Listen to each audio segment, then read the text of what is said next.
సర్పంచుల సమర సంఘాల వారికి ముఖ్య అతిథిగా విచ్చేసినటువంటి తెలుగు జాతి ముద్దుబిడ్డ మాజీలో మాజీ ముఖ్యమంత్రి వర్యులు తెలుగుదేశం పార్టీ జాతీయ అధ్యక్షుడైనటువంటి శ్రీ నారా చంద్రబాబు నాయుడు గారికి ఈ రాష్ట్రంలో సర్పంచ్ అందరి తరపున నమస్కారాలు తెలియజేసుకుంటాను సార్.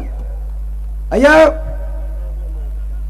2001వ సంవత్సరంలో మేము ప్రజల చేత ప్రత్యక్షంగా ఓట్లు వేసి గెలిపించుకున్నటువంటి సర్పంచులు సార్. మేము అనుకున్నాం సార్, మేము సర్పంచులు అయితే ఏదైతే గాంధీజీ కళ్ళ కన్నా గ్రామ స్వరాజ్యాన్ని మేము మా పుట్టి పెరిగిన గ్రామంలో మేము గ్రామ ప్రజలకి మౌలిక ప్రాథమిక సౌకర్యం త్రాగునీరు, రోడ్లు, డ్రైన్లు, మరి శానిటేషన్ లాంటి సౌకర్యాలు కల్పించవచ్చని చెప్పి ఎన్నో ఆశలతో ప్రజలకు ఎన్నో హామీలు ఇచ్చి మేము సర్పంచులుగా గెలవడం జరిగింది సార్. అయితే సార్ మేము సర్పంచ్ అయిన తర్వాత మరి రాష్ట్ర ముఖ్యమంత్రి జగన్మోహన్ రెడ్డి గారు మరి ఎంతో గొప్పగా సచివాలయ వ్యవస్థ తీసుకొచ్చి మా సర్పంచుల మీద మమ్మల్ని మాకున్న అధికారాలని వాలంటీర్లు కట్టబెట్టి మేము గ్రామంలో పెన్షన్లు ఇచ్చే అధికారం సర్పంచ్గా ఉండేది.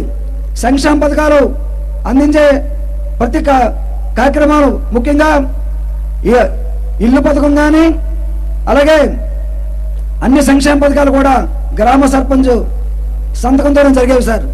అటువంటి గ్రామ సర్పంచ్ అంటే గ్రామంలో ప్రథమ పౌరులు. అటువంటి ప్రథమ పౌరులు సార్ ఇవాళ ఉనికిని కోల్పోయాం.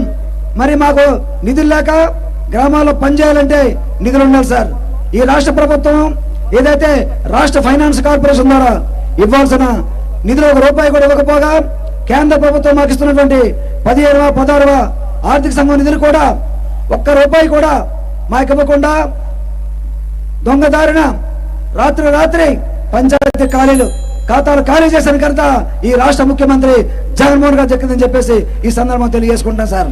అయ్యా మేము అధికార పార్టీలో ఉండి ప్రజలు అడుగుతూ ఉన్నారు, ఏమయ్యా సర్పంచ్ రోడ్డు వేయమేమి, ఏమయ్యా సర్పంచ్ వీధి కాలువ కట్టవేమి, ఏమయ్యా సర్పంచ్ వీధి కూర ఏమిటంటే డబ్బులు లేవంటే అధికార పార్టీలో ఉండి ఇలా చెప్పడానికి సిగ్గు లేదని చెప్పేసి జనమామలు అడుగుతుంటే జనానికి సిగ్గుపడి ముఖం చాటేసుకొని గ్రామాల్లో తిరిగే పరిస్థితి వచ్చింది సార్. కాబట్టి గ్రామంలో ఉన్నటువంటి ఎవరైతే రాష్ట్రంలో సర్పంచులారా మెజార్టీ సర్పంచులు నాలా వైసీపీ కంటూ వేసుకొని సర్పంచులుగా గెలిచారు సార్. సుమారు 9% సర్పంచులు వైసీపీ అధికార పార్టీలో ఉన్నాం సార్. మేము మరి ఈ 5 సంవత్సరాల్లో రకరకాల భిక్షాటనలు చేసి రకరకాల ధర్నాలు రాస్తారోకలు చేసి ఈ ముఖ్యమంత్రి గారు చలనం వస్తుంది, పంచాయతీలు నిలుస్తారని చూసాం సార్. అయినప్పటికీ కూడా ఈ ముఖ్యమంత్రి ఎక్కడా కూడా చలనం లేదు. గ్రామ పంచాయతీ అంటే ఊసి లేదు, సర్పంచ్ అంటే ఊసి లేదు అని చెప్పి ఆయన తెచ్చినటువంటి ఏదైతే రాజ్యాంగ వ్యతిరేక శక్తులు ఏవైతే ఉన్నాయో ఆ వాలంటరీ వ్యవస్థ, సచివాలయ వ్యవస్థ అంటారు తప్ప ఈ గ్రామ సర్పంచ్ అని కానీ, గ్రామ పంచాయతీ అని కానీ, గ్రామ ఎంపీటీసీ అని కానీ, జెడ్పీటీసీ అని కానీ, జిల్లా పరిషత్ చైర్మన్ కానీ, మండల ప్రెసిడెంట్ చెప్పి ఎక్కడ ఒక్కరోజు కూడా ఈ ముఖ్యమంత్రి ఉంటాడు వెంటలేదు సార్. అటువంటి సార్ మేము గ్రామంలో సర్పంచ్లో ఉనికి కోల్పోయాం, గ్రామాల అభివృద్ధి చేసుకోలేకపోతున్నాం. కాబట్టి ఈ పార్టీలో ఉండి మేము మరి ఈ కొండువ చూపించే అధికారంలోకి వచ్చాం. మాకు సిగ్గుగా ఉంది సార్. ఈ కొండువారు ఉంచాలా ముఖ్యమంత్రి గారు, మీలో చలనం రావట్లేదు. కాబట్టి ముఖ్యమంత్రి గారు మీకు చెప్తా ఉన్నాం, సమయమైంది సర్పంచులారా, మన తడాక ఈ ముఖ్యమంత్రి గారు చూపించాలి. ఎవరైనా చెప్పండి, మన తడాక ఈ ముఖ్యమంత్రి గారు చూపించాలి.